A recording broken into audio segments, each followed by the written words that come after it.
It was around 8 a.m. when I woke up. I brushed my teeth and walked into the kitchen where my mom was already waiting, seated, sipping coffee, and watching one of her crazy news shows. As soon as she saw me, she stood up and gave me a tight hug. "Happy birthday, honey." Then she went back to eating her toast and asking what I thought about some ridiculous conspiracy theory. I didn't reply, just rolled my eyes while pouring myself a mug of coffee. That's when the doorbell rang. I thought it was the party decorations I'd ordered and headed toward the door.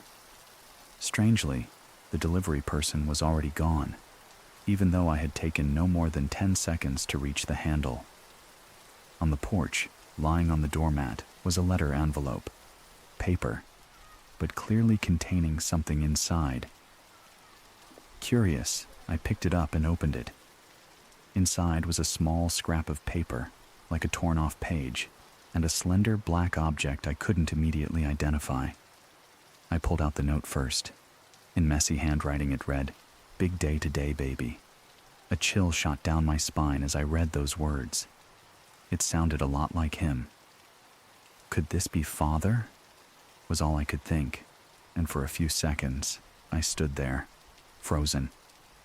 "No, it can't be," I said aloud, snapping out of it. Then I turned my attention to the object.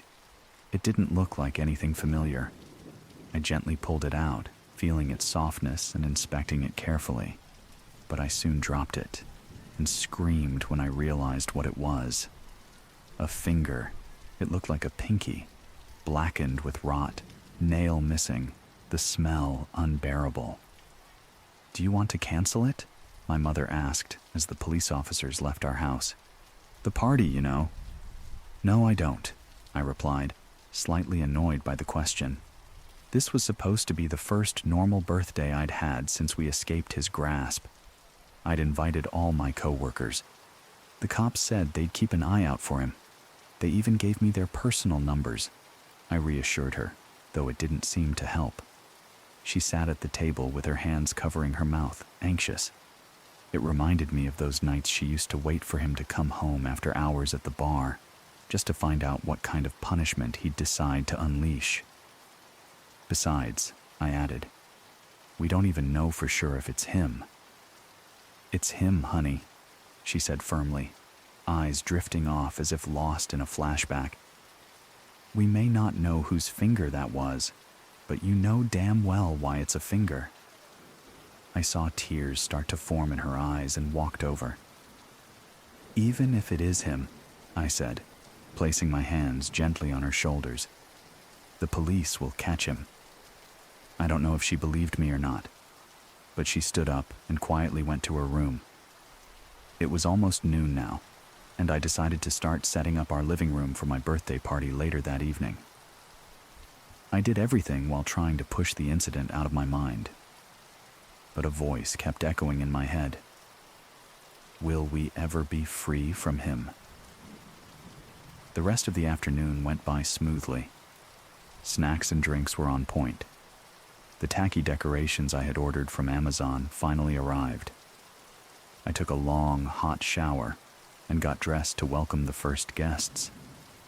My mother had also come out of her room, wearing a long white dress I hadn't seen her in for years.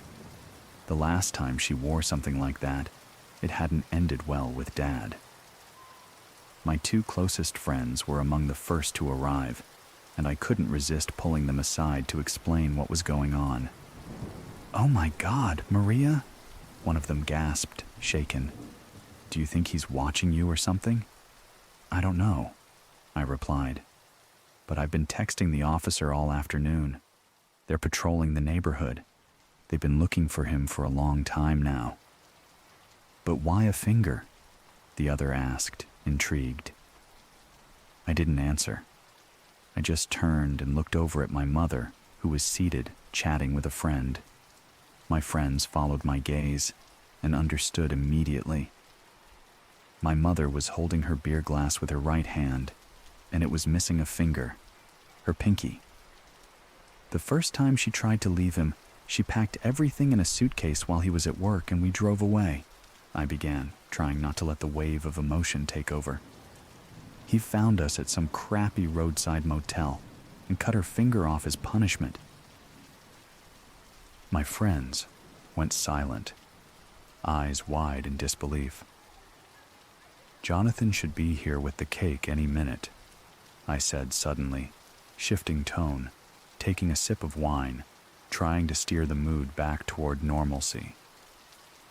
I tried to lighten the atmosphere, chatting with the other guests, refilling drinks, playing upbeat music. I told myself this was my day, and I wouldn't let him take it from me again. Then the doorbell rang. My heart lifted a little. It had to be Jonathan with the cake. But when I opened the door, it wasn't him. It was just another guest, a co-worker. "How are you doing, birthday girl?" she said casually, stepping in with a bottle of wine in hand and giving me a kiss on the cheek.